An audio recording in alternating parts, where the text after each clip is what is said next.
Hi, everyone.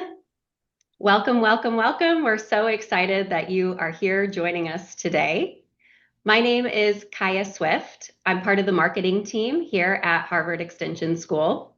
But more importantly, for today's discussion, I am also a current student at Harvard Extension School in the Management Master's Degree Program. We have a jam-packed hour of discussion ready for you. But before we dive into that, I'll first tell you a little bit more about Harvard Extension School. So you can see on your screen that Harvard Extension School is one of the 12 degree granting schools at Harvard University, which means that we provide rigorous Harvard education with expert faculty instruction.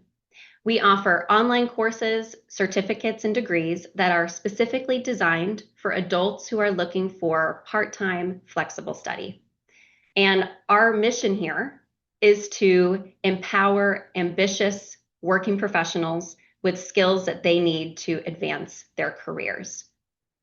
Today, we have a very impressive lineup of my fellow students, and they're going to be sharing their stories about what led them to Harvard Extension School.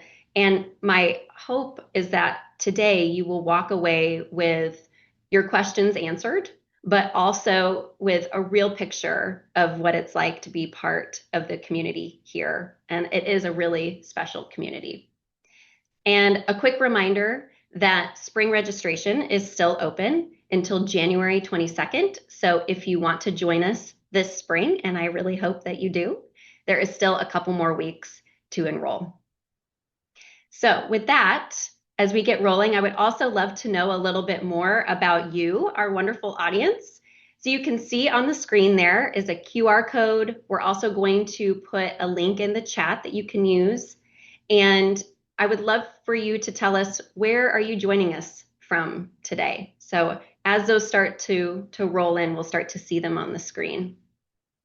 Harvard Extension School currently has students from over 120 countries. So this is a truly global community here. And as those get rolling, a couple of last little housekeeping items. The first is that this session is being recorded, and the recording will be sent to you within the week. It will also be up on the Harvard Extension School website and on our YouTube channel. And the second thing is that we really want this to be interactive, and we want your questions to get answered. So at the bottom of your screen, you will see a Q&A feature that you can use. You can input your questions there, and then you can also see questions that are coming in from other audience members. So if you see a question that somebody else has asked, and you also really want that question to be asked, you can also upvote it by clicking the thumbs up next to that question, and that will help our team here know what to prioritize and what we can maybe elevate and ask our wonderful panelists here as the hour continues. So with that, we can see that people are joining us from all different regions of the world. This is so cool to see, and it's a wonderful way to start the new year. Thank you again for joining us today, and we'll start diving into our discussion. So for the next 55 minutes or so, we are first going to meet our three panelists, Jennifer, Theo, and Jyoti, and they're going to be talking about what led them to Harvard Extension School in the first place. We're going to talk about their experiences with Harvard Extension School, how it's fit into their lives. We're going to debunk some myths. We're going to talk about work and school and life and how you can make all of that fit together. And then at the last little bit, we will provide some additional contact information. We have a fantastic enrollment services team that's here and ready to help you. And so we will give you their contact information in case you have additional questions that pop up or if you need any additional support. So with that, I'm really excited to introduce our three panelists, and they will start coming up on video here so you can see their lovely faces. So first, I'm going to introduce Jennifer Fritsch. Jennifer is just wrapping up her master's, her ALM in creative writing and literature. Jennifer, hi. Thank you so much for being here today. Hi there. Hi, if you could please share with everybody a little bit more about yourself and where you are in the world and what you do in your career. Wonderful. So, hello everyone. I'm delighted to be with you today. I'm Jennifer Fritsch. I live outside of Philadelphia, Pennsylvania. I am a former Fortune 500 senior executive. I spent 25 years in the pharmaceutical industry, launching some of the most consequential brands in immuno-oncology and cardiovascular medicine. Today, I am an assistant professor at Arcadia University.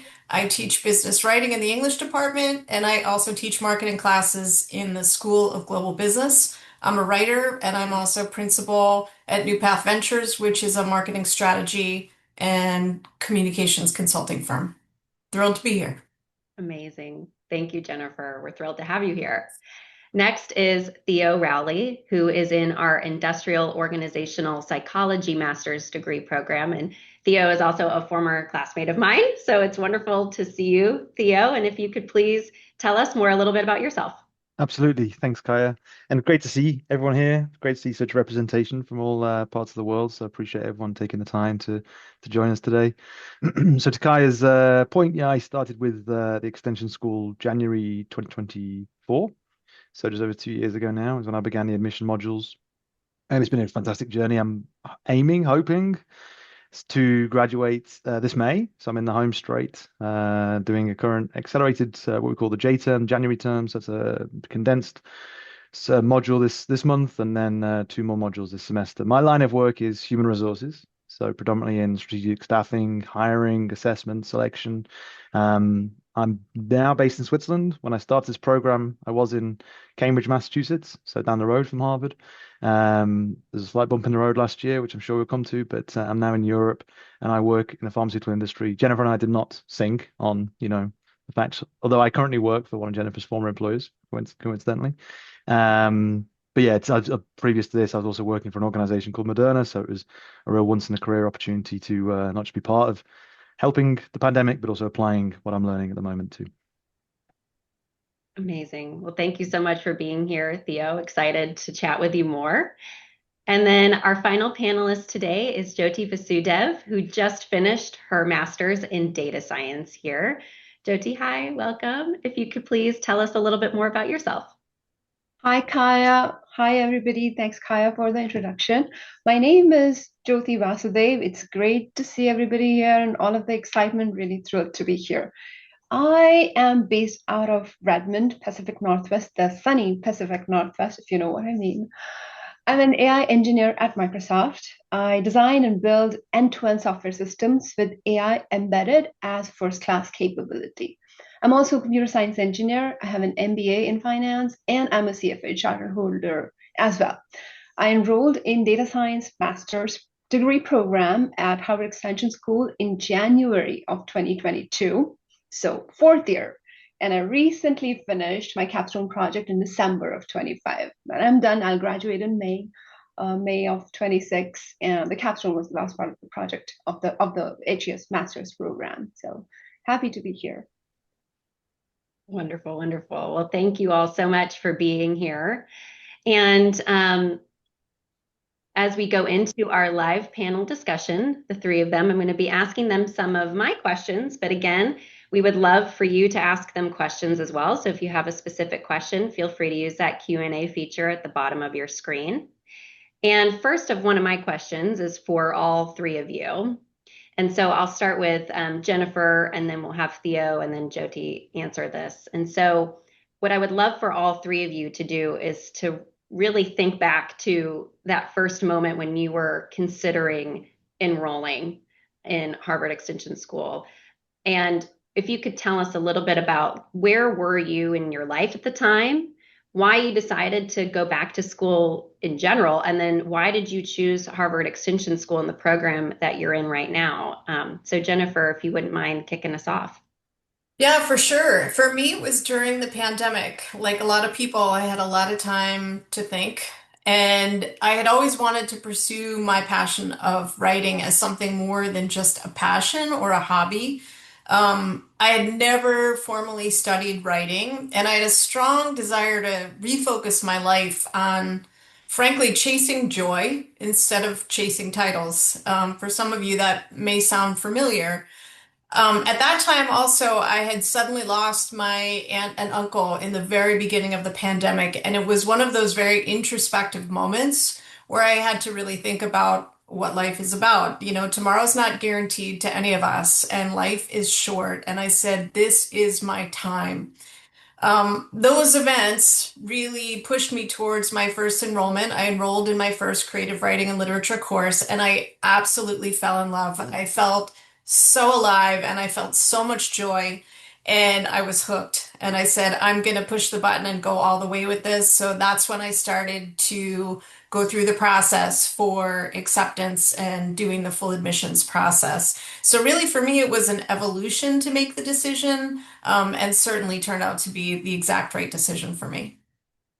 That's beautiful, Jennifer. Thank you so much. And Theo, same question to you. Yeah, I remember it fondly. So I'd mid 2023, I relocated from Europe to the US with my former employer. And at that inflection point in my career, I really was asking myself, how can I upskill? How can I learn more instead of just the practical nature of my career? What is it I need to do to understand a bit more around the theory, the background, just to differentiate myself further as, we look at career progression and we look at what that looks like to the individual. So I started off essentially with a blank piece of paper. I didn't really know what that meant. I didn't really know whether it was a master's, whether it was a diploma, whether it was just, a couple of qualifications, etc. here and there. And what I eventually did upon speaking to people, but also the beauty of my role is I get to speak to, external candidates and look at resumes all day, every day. So it was, really fascinating once I've had this, to reframe it through what does professional development look like for me? Well, how's it helped and benefited other people and what have they done too? And that led me to look at industrial and organizational psychology and how you apply the principles of psychology to the workplace. Such a varied, vast, multifaceted topic. And when I looked at potential institutions, so I just moved to Cambridge. I actually didn't consider Harvard straight away. I think I just thought, well, there's no chance a guy like me could study at Harvard, so I won't even pursue that. So I was looking at other, around the US, and then eventually the extension school program kept coming up in my searches, and I looked into it further, and I thought, well, it's 3 miles from where I'm living. It's flexible. It's, I can tailor the course to my own requirements. I can take it in any which direction. So then I went through the motions and looked into it further, and was lucky enough to be accepted, and here I am today. That's awesome, Theo. And I love what you said about kind of coming in from that HR professional perspective and thinking about it through your own lens. Yeah, excited to talk to you further about that. And then Jyoti, same question to you as you just finished.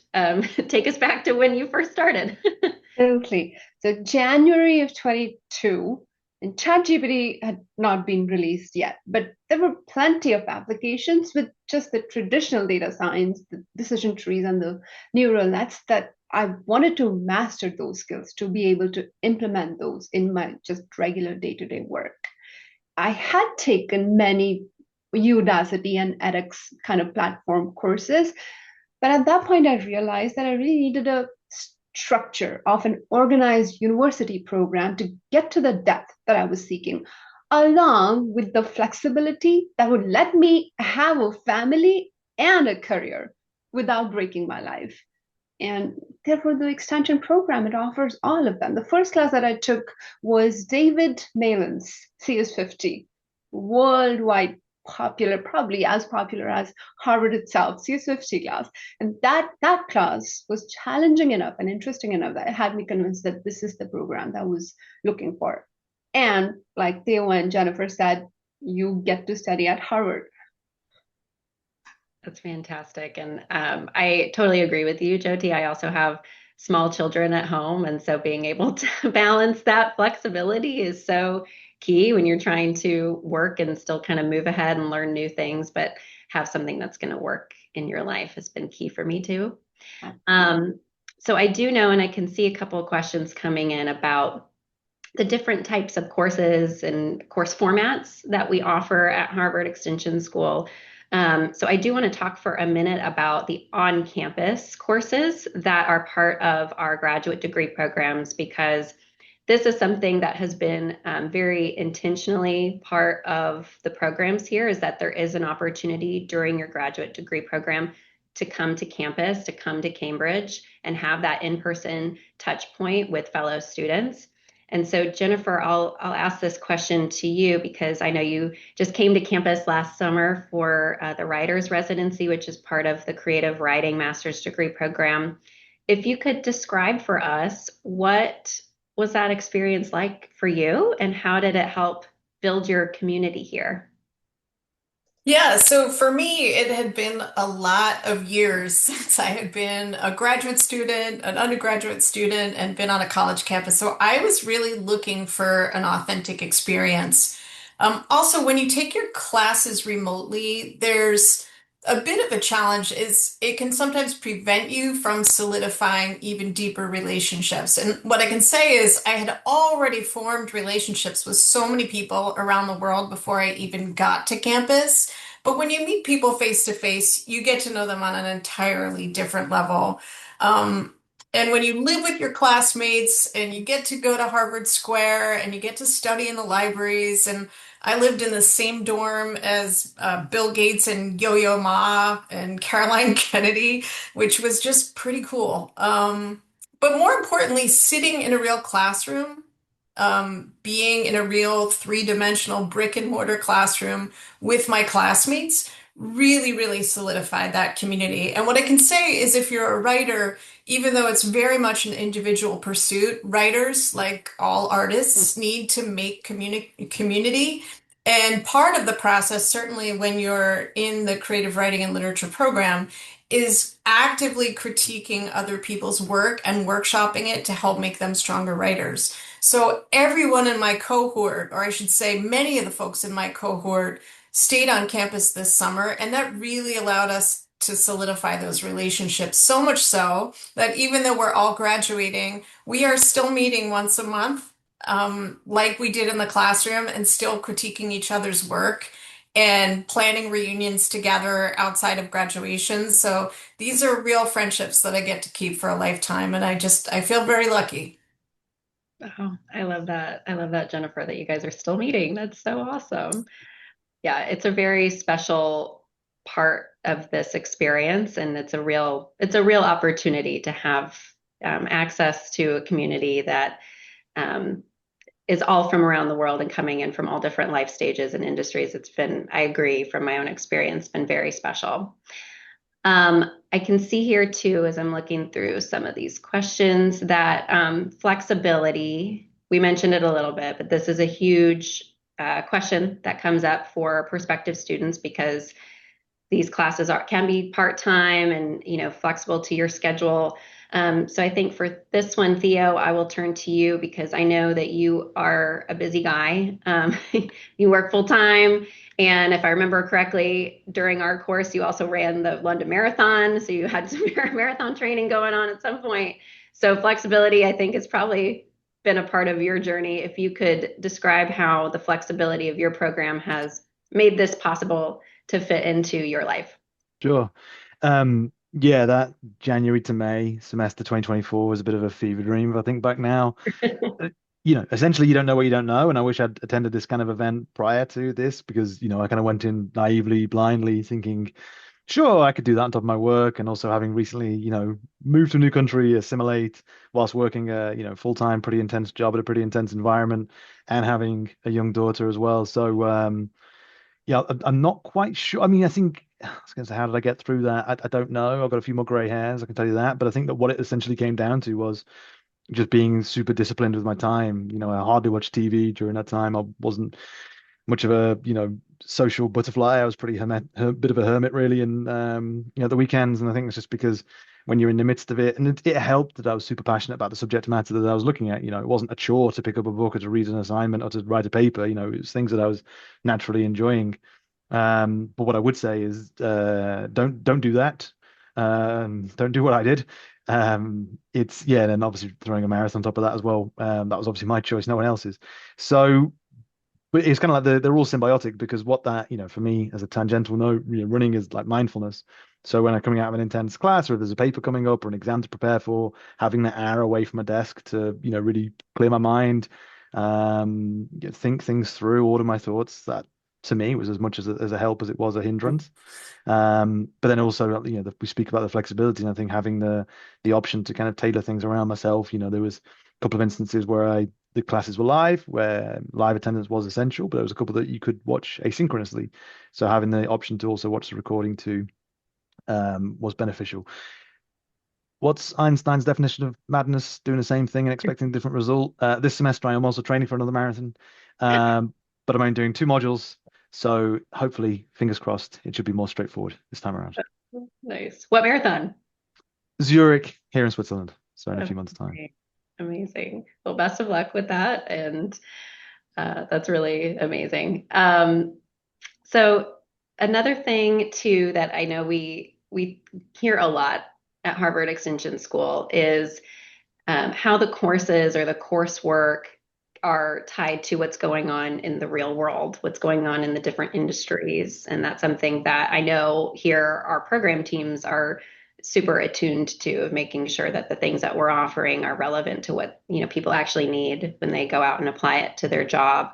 So Jyoti, I'll ask this one to you because you mentioned a little bit in your intro that you are working in an incredibly fast-paced industry and need to learn all the time. And so if you have any examples that you could share of something that you learned in your courses or during your program from your fellow classmates, from faculty, from whoever, that has helped you and directly related to your job, that'd be super helpful.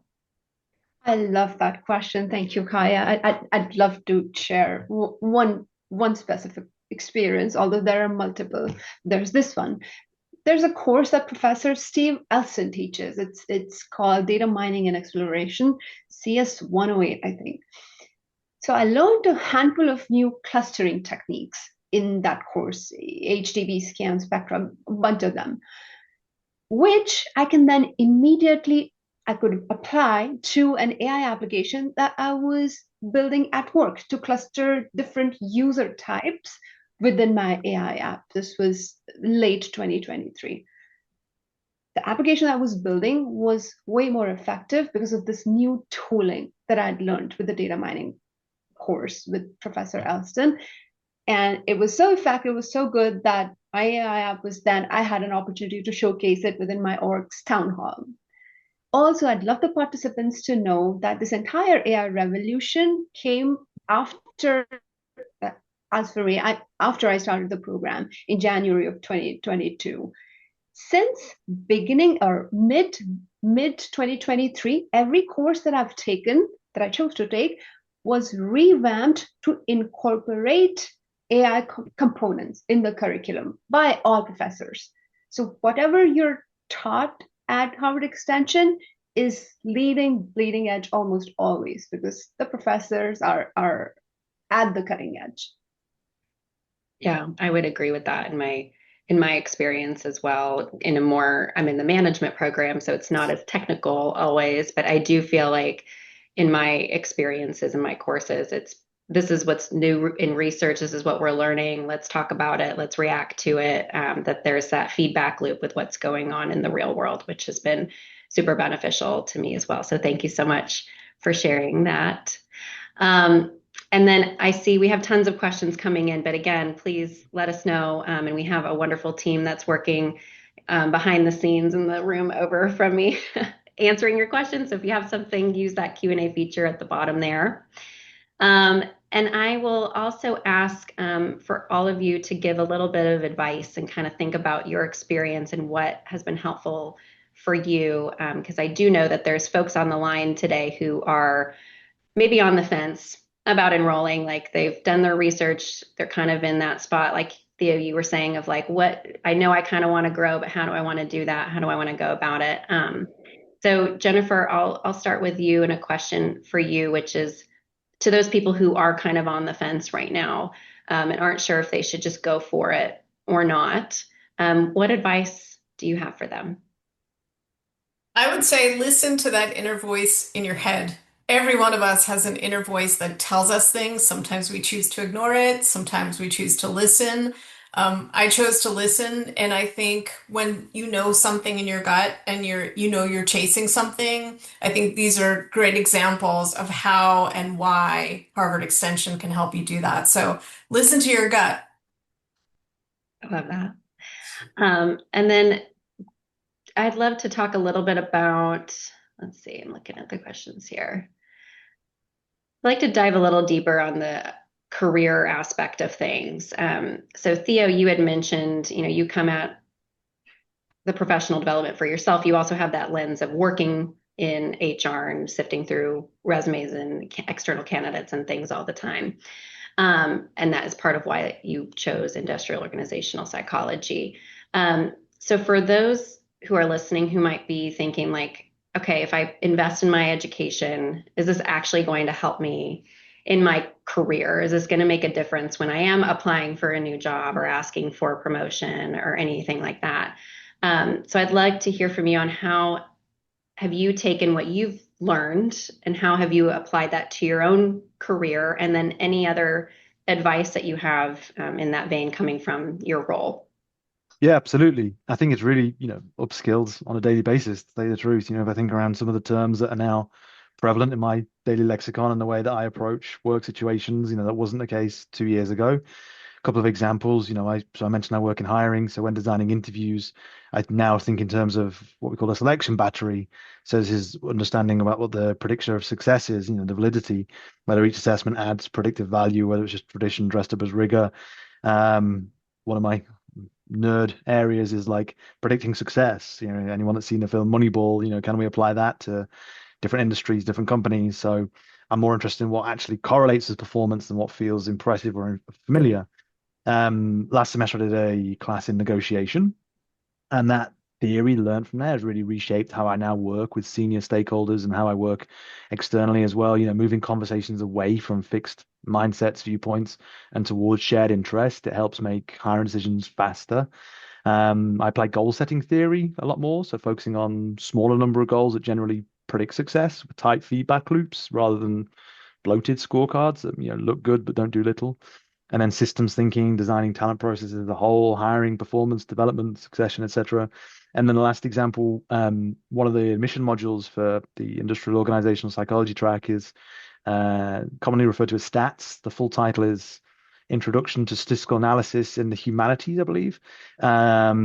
Bit of a mouthful, and it's intense. It's looking at a lot of statistical terms, but and if you ask anyone that is in the IO psych track, they tend to shudder when they think about that class because it is quite a lot, and you're using fairly technical, intense language and tools. But I was able to apply that to analyzing historical hiring data on the back. So using programs like R and statistical analysis, which are things I would never would have dreamed of being able to doing had I, not done that program, not done that class. So it really is, I'm really happy with the decision I took and the return on investment, if you will.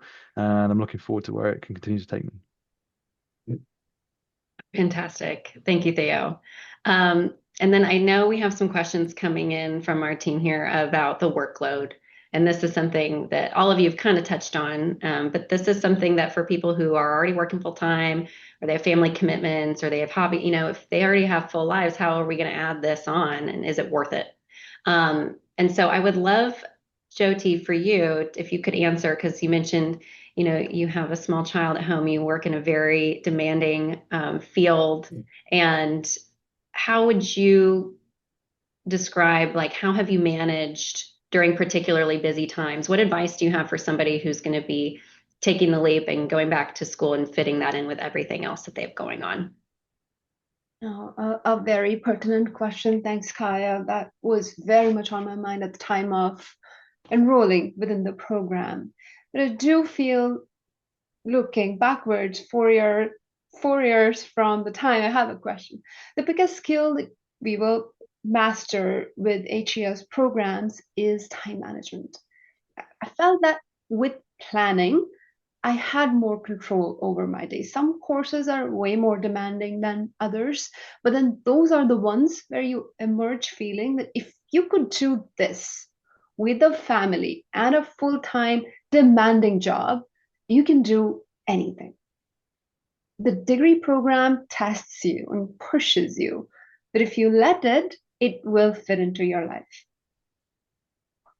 That's really great advice. And that's something that we've heard from alumni over and over the years. It's like they finish and they're like, well, what's next? I can do anything now. Right? This is worth it. This has really pushed me and helped me grow into a new version of myself. And that's we often, when we are interviewing graduates, we will ask them to describe their Harvard Extension School experience in one word as like their final question. And almost always the answer is transformative. Like that is always like the word that people use because it really does, you know, push you and transform you into a different version. So I love that answer, Jyoti. So my last question before I pull in even more from the audience here is for all three of you. So again, I'll start with Jennifer and then Theo and then Jyoti. And my last question for all of you is, what is one thing that you wish more people knew about Harvard Extension School? So Jennifer, I'll start with you if you don't mind. Sure. I think it's a quick answer. It's how truly accessible it is. Easy to access, and I don't want to say so easy to get through, but just truly accessible. You're in your home or wherever you are at any time. You can take the classes. Some are live, some are asynchronous. It's really tailored for busy adults, full stop, and it's really, really accessible. Thank you, Jennifer. Theo, same question to you. Yeah, I'd echo that, and I'm having a lot of feelings of reflection at the moment as I think ahead to, hopefully graduating in May. I'm from a fairly nondescript working class part of England, and it's pretty surreal to think I could be graduating from Harvard in a few months. It's really cool. But that said, it's hard work. You do have to want it. When the going is tough, when you've got assignments and deadlines coming up, you've got to really have that self-discipline. One of the things that I did was just, made sure at the start of each semester track deadlines and make sure I was ahead of the curve in regards of readings, etc. But before, one thing to really sort of share, I would say, is the sense of community. I've lost count of how many WhatsApp groups I'm in amongst all the classes and semesters, but it's really cool that everyone is, collaborative. You can throw a question out there, and lots of people will answer super quick. Any resources you need, anything not sure about, and help you need navigating, the portal, etc. So I think just that sense of community is really cool. Yeah, I echo that. And then Jyoti, same question to you. What's one thing you wish more people knew? Sure. And I want to share a couple of things. Alongside everything Jennifer and Theo said, 100% in agreement with all of that. And do want to add that the curriculum is designed to give students a full real Harvard experience. There are many courses where you study alongside students from other Harvard school, the C's and the public administration school, depending on the courses that you take. The professors and teaching staff is committed to your success. You get as much time as you possibly can want to ask clarifying questions during the semester, during any course that you choose to take. You have access to massive student support resources that Harvard University as a whole offers. And the skills that you learn here are portable and general enough that you can find applications almost immediately. And I shared an example of almost instantaneous applications that I've found. And so there's something else also that I do want to share, that you are an adult learner with a whole bunch of years of experiences with a family, and you're choosing to go for another full-fledged degree program. And that is perceived in very high regard across industries. That's perfect, Jyoti, and that actually segues very nicely to our first question from the audience. So thanks. Thank you so much. Yeah, so one of the questions that was asked from our audience was comparing a master's from Harvard Extension School versus another university. So there, as I'm sure, like a lot of prospective students comparing, should I invest here? Should I go here? Should I do the certificate program? There's so many options out there in the market. And kind of how you decided in particular, we touched on this a little bit, about how the Harvard Extension School experience is perceived and how you've kind of seen that come to life as you've talked about it, to your employers, to your friends, to your coworkers. So if any of you have an answer to that, would love to get that answered for our audience member of how has it been perceived for you in your experience? Yeah, I'm happy to volunteer some thoughts. First, I can say that when I was first admitted, there was a convocation day on campus. I don't know if Jyoti and Theo, if you guys had attended that, but I went up to Cambridge and I heard out of the mouth of the dean and others in leadership at Harvard to say, even if you have imposter syndrome, you are here at Harvard and you are a Harvard student. So that's how I think of myself, and candidly, that's how the outside world thinks of you. I could say personally for me, as I mentioned at the top of the broadcast, I recently became a full-on university professor at Arcadia University. And when I went through the interview process, I believed that they were going to hire me as what universities often call lecturers because most faculty have PhDs. In fact, I'm one of two non-PhD faculty in the business school where I teach. And I asked the department chair when I got my offer, when they offered me a full assistant professor um, spot in the university, um, sort of why. And he didn't tell me this in so many words, but basically the fact that I was going to Harvard and getting a second master's degree and doing a thesis, it was viewed by the university on par with those who come in when the incoming PhDs that they hire as assistant professors, and that really meant so much to me. If that gives you a clue about perception, it certainly went a long way. Thank you so much for that insight, Jennifer. Um, Another question is specifically for Jyoti. So you coming from the data science program and you just finished your capstone. So somebody asked specifically if you could talk about the capstone experience. So this is something that is in some of our master's programs, but data science being one of them. If you could talk a little bit more about what that experience was like for you. 100%. I also want to take 10 seconds to talk about pre-capstone, which is the on-campus, mandatory on-campus part of the data science master's program. Many people, even in my own batch, my cohort, were skeptical about flying all the way to Boston. That's an experience you'll never forget, being in Boston or being in person with your classmates. So there's that. That's where you choose your team for the capstone. And in my opinion, your success in capstone project, not just pass or fail, but how much you enjoy the experience, how much of a valuable product you end up making during the capstone, depends on finding similar minded people during pre-capstone when you're all together. Finding the right team, people who are as driven as you are interested in similar things, have complementary skill sets. That's what's going to totally transform your capstone experience.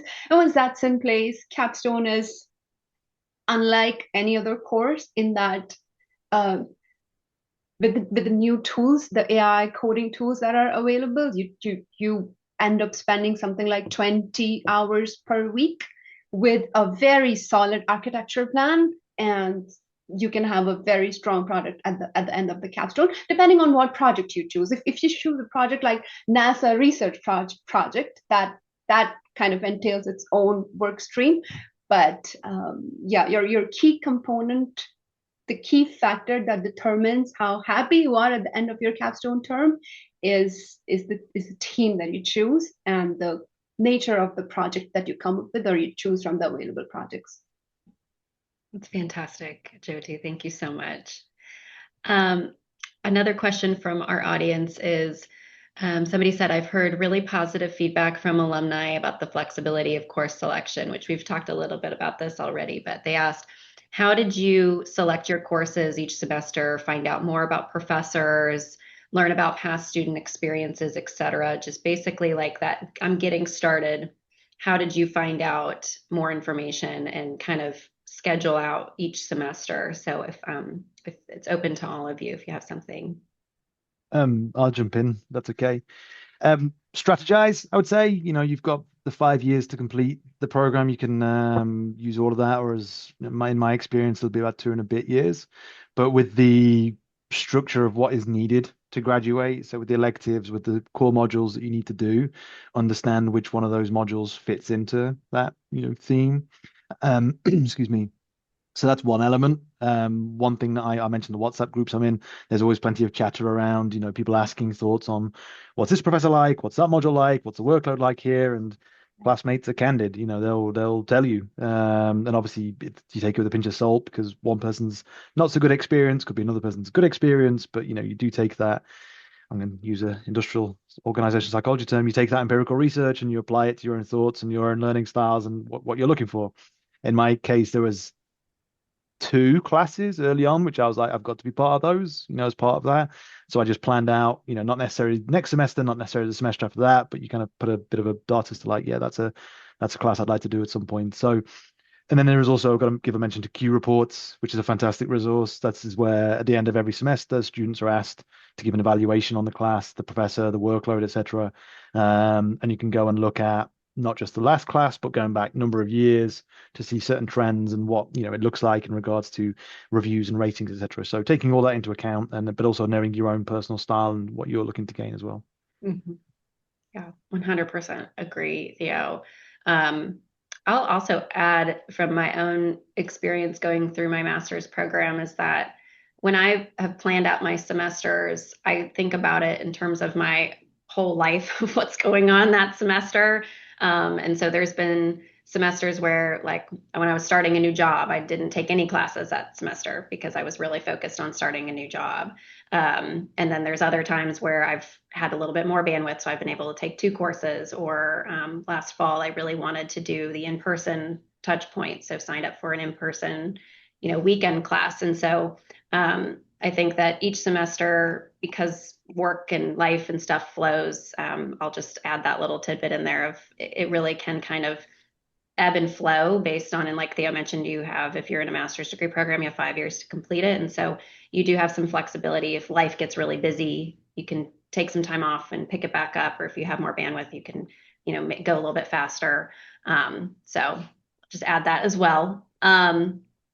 And then I will also, oh yeah. Okay, I can add one more thought if it's helpful.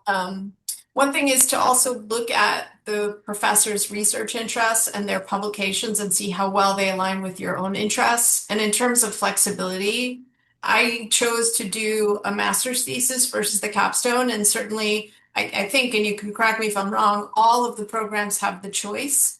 And if you want to look after something with the right advisor, and the whole university is open to you in terms of who can advise your master's thesis. And if you line up with someone whose interests align with yours, it's a way very much to have very personalized one-on-one coaching that is spectacular. That's a great point, Jennifer. Let's see. Okay, so somebody asked about switching jobs and careers.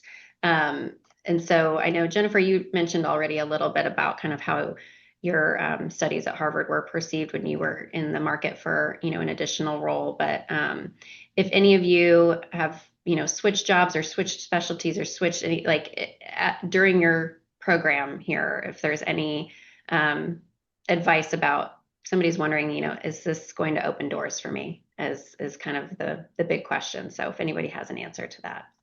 I'll give a couple of thoughts. And what I'm gonna say is gonna make my life sound like it's incredibly chaotic. It's not all the time, I promise.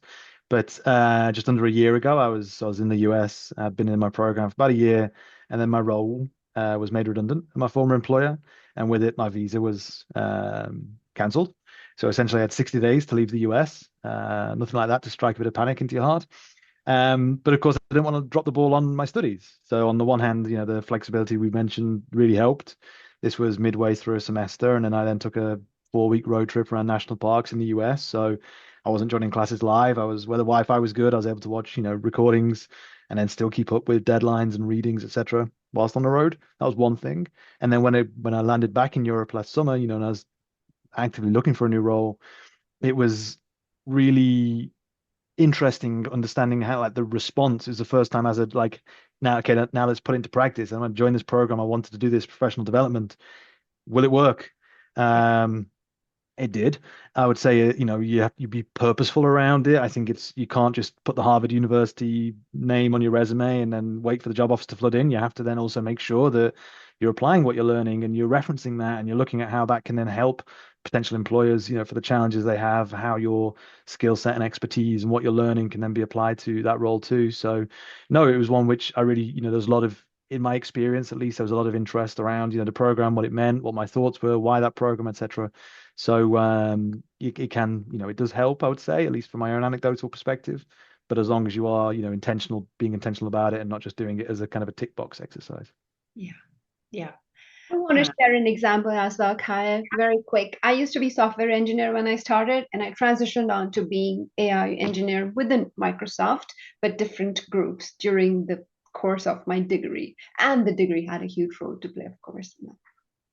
That's fantastic, Jyoti. Yeah, I think this is something that we've heard from alumni all the time. A big part of what I love about my job is I get to talk to students and alumni all the time. And recently was chatting with somebody who just got a more senior level role at a new organization. He was sharing with me that it wasn't like, to your point, Theo, it wasn't like he graduated from Harvard and then like the next day got a job offer, or like it's not that linear. But that it, in his interviews and his job search and things, it really, his experience at the extension school really changed how he showed up in those rooms and came prepared and had these, research backed things to talk about. And that was what ultimately landed him his new job. But I think that's such an excellent point of it does kind of just it takes you also applying all the things that you've learned from the experience. So let's see. We have one that says, I love this. What have you found to be the best strategies to juggle Harvard coursework with full-time job demands? I recently got married and somehow stumbled into a senior management role in my company. I want to work on my master's degree, but I'm a little anxious about adding that with my home life and my other volunteer work and work. So we've talked about this a little bit, but if there's anybody that has some additional advice on that. Firstly, double congratulations to that person. That's super exciting for them. Kudos. What I would say is, depending on your situation, I was before, and I think that my wife would maybe say I wasn't as explicit with the demands of this course as I could have been. But look, you don't know what you don't know. But you have to make sure that whether it's your family, whether it's your employer, whether it's your friends, you need to have that almost, tacit agreement up front of like, this is what it's going to be. This is what it's going to look like. This is what my weekends are going to change. This is how my nights are going to change. I mentioned the term I'm doing at the moment, the January term, and it's 8 p.m. to 11 p.m. for this week and the next 2 weeks. So with that, I have a 5-year-old daughter, so I can't participate in bedtime and bath time, etc. So I'm therefore asking my wife to pick up the load there. So I'd say it's just you have to be really explicit with your partner, your spouse, on just what it will entail. But then also at the same time, it's exciting. Like I think my wife's kind of the humor's kind of worn off a bit, but she does like asking me what I've learned today and how class was, etc. And my colleagues do as well. They used to see me in the corner with books at lunchtime. They'd be like, what are you reading? That's interesting. That's cool. So I'd say, own it, but also make sure that you are candid and realistic and pragmatic around what it will entail. That's fantastic advice. Yeah, Jyoti, do you have something as well? Yeah. Yes, agree with everything that Theo said. So true. It is so important to have these agreements up front to set the expectation clear with the family and with the colleagues. So a very strong support system at home and at work. There are people who could possibly will have your back when you need it. People who you trust enough, who you can delegate the work out to. And congrats to the person who asked the question. If you've recently moved into a senior leadership role, if I were in your place, I'd kind of test the waters for maybe a couple of months. And if I feel I have a strong grounding in my new role in the company now, I'd probably register for a summer course and have good friends at work who help me get to the next 2 years. That's fantastic advice. Let's see. So a few people have been asking about building community and making connections when so many of the courses are online. So we touched on there are some options where you come to campus, but the vast majority of our courses are either online, asynchronous, where you can watch on, you participate on your own time, or online synchronous, where you're joining, like a Zoom call, all at the same time and interacting with your classmates from around the world. So if you all could talk about, the relationships that you have been able to build and how you've felt plugged into the overall Harvard community, even though you most of the time are participating online. So any advice on that? Yeah, I'm happy to chime in. I think Theo touched on this before. I am also in many WhatsApp groups. I'm in, as I mentioned, a writing group that meets once a month. I also, some of this is about taking initiative. I had a classmate and also a professor that were coming to New York City, not together, just by coincidence, and mentioned it to me. I live about an hour and a half from New York City, and we all took the initiative to meet each other in person. So just like anything else, you have to take those first steps and form those communities. I was very deliberate during my summer residency to try to form the group that I described to all of you because I wanted to retain that. And so if you're willing to take the initiative, some of it will happen organically, but some of it actually takes a little bit more effort and is well worth it. Mhm. Yeah, agreed. I'd also say as well, connect with classmates on LinkedIn, understand a bit more around people's backgrounds, their track record, where their current professional development, where they're at in their careers. I'll take this moment as well to say if any of the attendees want to send me a note on LinkedIn, any follow-up questions, I'll certainly endeavor to try and get back to you just if there are anything that I can help with. But it really, that's what's been impactful for me is understanding a bit more around the people I'm with, not just them as a classmate, but them as a person too, and then taking the opportunity to ask them, how's your week going? How are your holidays? How's your family, etc. And forming that rapport, even if it's not in person. Similar to Jennifer, I've had a really cool couple of opportunities to meet classmates and people, being impromptu and it's ad hoc, let's say, but it's been really cool to spend time with people in person. But at the same time, I've also got some great relationships with people that I've never met as well. Yeah, agreed. Okay, final question, and on that community note, so for each of you, I'd love for each of you to answer this in a few words.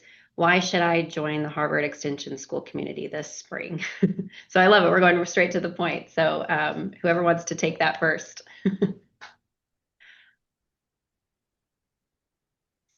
Yeah, I can go first. You get to learn from the best, no exaggeration. Professors are committed to your success. You have access to the best faculty, best course material, most driven students alongside you. You learn the art of managing your time. You are forced to find a way to discipline yourself if you still want to have a life and a family and a career. And there's no way around it. Jennifer explained it as she was introducing herself, and then later on, too, you are at Harvard. Harvard Extension School is one of the schools at Harvard University. You are going to go to Harvard. And so with that comes the responsibility of being a very good student, and you learn to become really, really good at that. Fantastic. I'm going to jump in here. I would say certainly reputation. Secondly, highest quality faculty and students. And I would just say, as I mentioned before, highly accessible. That's a devastating combination. Love that. 100% agree. I think that I can't echo, the prestige, the history, the tradition, the culture of this great institution is it's fantastic to be part of that. It feels once in a lifetime. The credibility of, the faculty is fantastic. I'll give you three examples. One of my former professors, one last semester, used to negotiate peace and the conflict between Israel and Palestine, was at the forefront of those negotiations. Another wrote speeches for heads of state. Another has also been like an advisor to a number of female politicians around the world. So having the caliber of that type of person in front of you, being able to kind of benefit from their perspective and their expertise is just it's great. And I think that's it's Harvard. It carries a lot of weight, but at the same time, it is you get out what you put in. So I think it's Harvard level type coursework, but it's the rewards are there for you to take. Fantastic. Thank you, Theo. And we'll end the questions there. And then for our last couple of minutes, we'll pull our slides back up, because if you had a question that didn't get answered today, or if something kind of comes up as you're thinking about this, we have a wonderful team of our enrollment services team that can be reached by that email address or that phone number that's on the screen. They're here to help and support you in any way that they can. So please don't hesitate to reach out. And then a reminder that spring course registration is still open until January 22nd. If you scan that QR code here, we also just dropped it in the chat. It will take you to our course registration webpage. There you will see the step-by-step instructions on how to take action and actually enroll. And with that, I just want to say a huge, huge thank you to our fantastic panelists. And thank you all, our wonderful audience, for joining us today, submitting all of your questions. This has been such a wonderful discussion. And we hope that you join us in class in a few weeks. Thank you so much, and we'll see you soon. Thank you.